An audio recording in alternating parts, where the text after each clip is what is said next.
Oke, jadi di video kali ini kita akan membahas Smart TV pertama yang sudah menggunakan Android 11 dengan banyak banget fitur yang ada di dalamnya.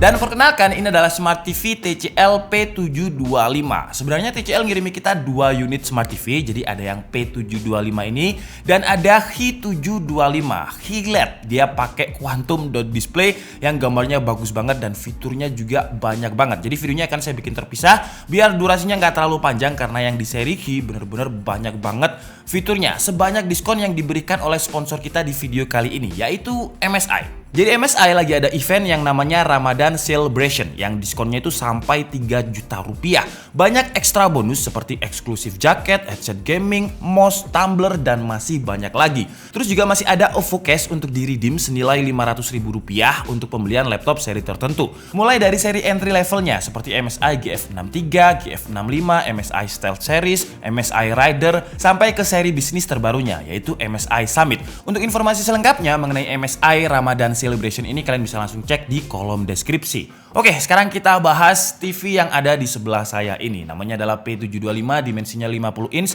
Dan P725 ini adalah penerus dari generasi sebelumnya yang namanya P715. Nah, di P715 untuk OS-nya dia masih pakai Android 9 dengan prosesor speednya itu ada di 1,1 GHz. Sedangkan di seri P725 udah menggunakan CPU A55 quad-core yang speednya sampai 1,3 GHz. Lebih kenceng yang sekarang. Untuk memori internalnya 16 GB, RAM-nya 2 GB. Terus untuk sistem Android-nya udah pakai yang paling baru yaitu Android 11. Dan TCL mengklaim kalau P725 ini adalah Smart TV pertama yang sudah menggunakan Android 11 terus dipadu dengan prosesornya yang lebih kenceng dan lebih canggih tadi.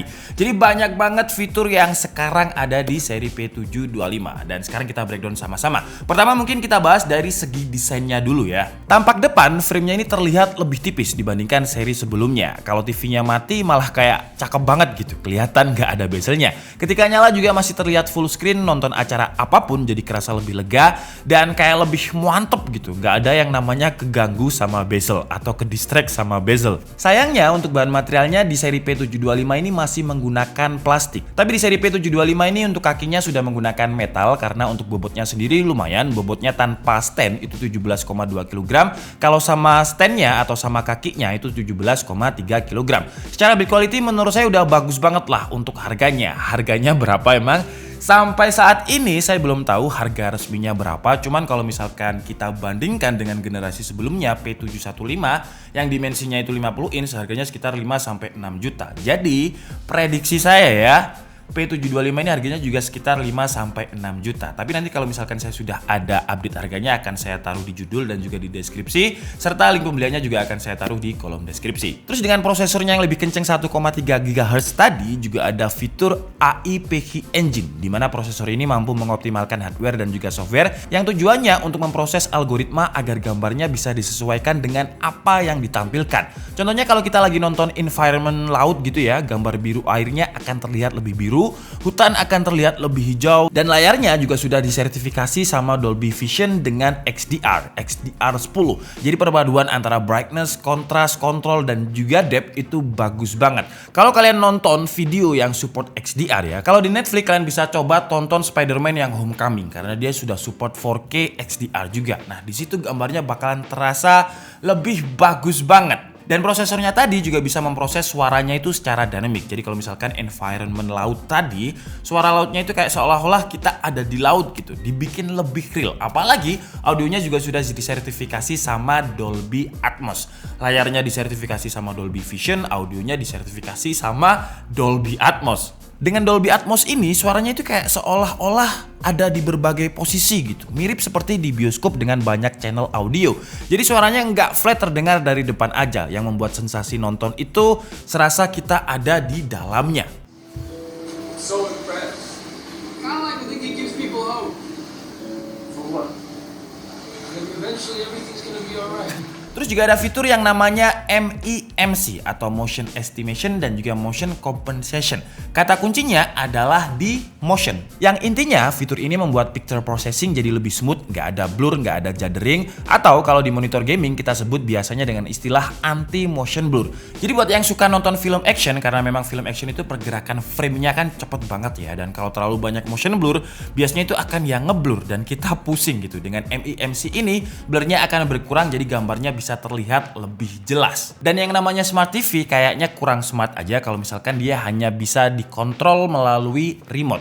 Jadi dia juga memiliki fitur voice assistant. Dengan prosesor quad-core terbarunya dan juga Android 11, TCL mampu mengupgrade untuk perintah suaranya yang dinamakan dengan fitur Hands-Free Voice Control 2.0. Yang fungsinya sebenarnya sama, kita bisa switch channel, buka aplikasi lewat perintah suara, set reminder, bahkan bisa kita ajak bercanda juga. Intinya sih Google Assistant yang ada di sini sama seperti Google Assistant yang ada di HP Android kalian. Jadi mungkin saya contohkan satu aja.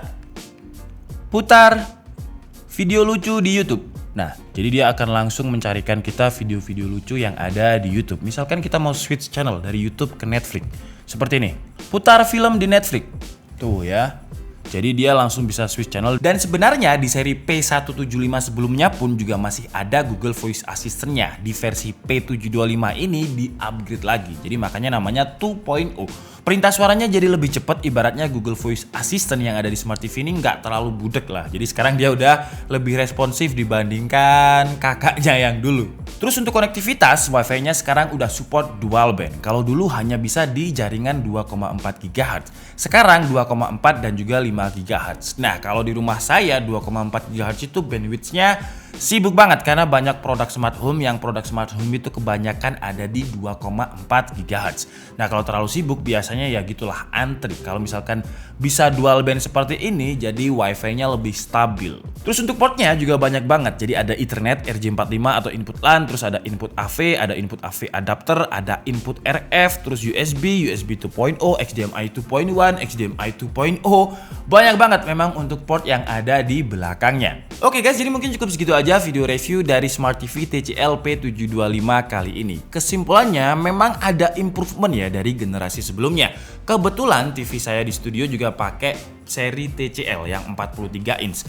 Nah, bedanya ya akan kerasa kalau misalkan kita remote. Jadi kalau di seri yang TV saya sebelumnya itu misalkan di remote seperti ini, dia nggak seresponsif seri P725. Jadi ada istilahnya low input lag, masih ada latency, ada delay-nya gitu. Nah, di seri P725 ini dengan prosesor terbarunya 1,3 GHz Android 11, memang dia processingnya lebih cepat. Walaupun nggak bisa dibilang yang minim latency banget, enggak.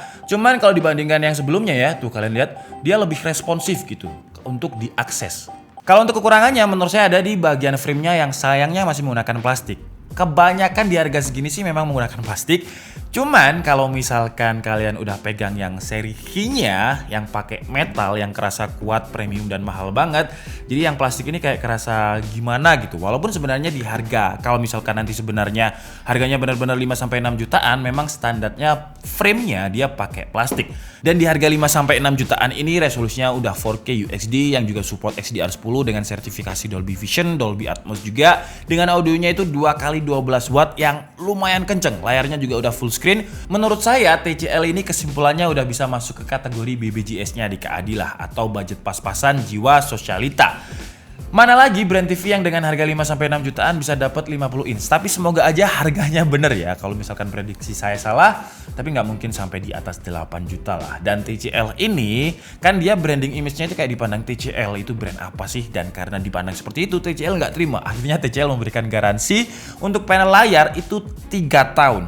Panel layar loh ya, 3 tahun. Dan untuk servis part lainnya itu 1 tahun. Jadi lebih panjang di panel layarnya. Dan kalian tahu lah ya, kalau TV rusak dan yang rusak adalah panelnya, itu harga benerinnya itu kayak beli TV baru. Dan TCL mampu dan berani memberikan garansi selama 3 tahun. Itu menurut saya adalah garansi yang nekat banget. Yang diuntungkan adalah kita. Oke, jadi mungkin cukup segitu aja video kita kali ini. Saya minta maaf kalau ada kesalahan dalam penyampaian informasi. Seperti biasa kalian bisa mengkoreksinya di kolom komentar. Saya Dika Setia Budi and see you on the next video. Bye-bye.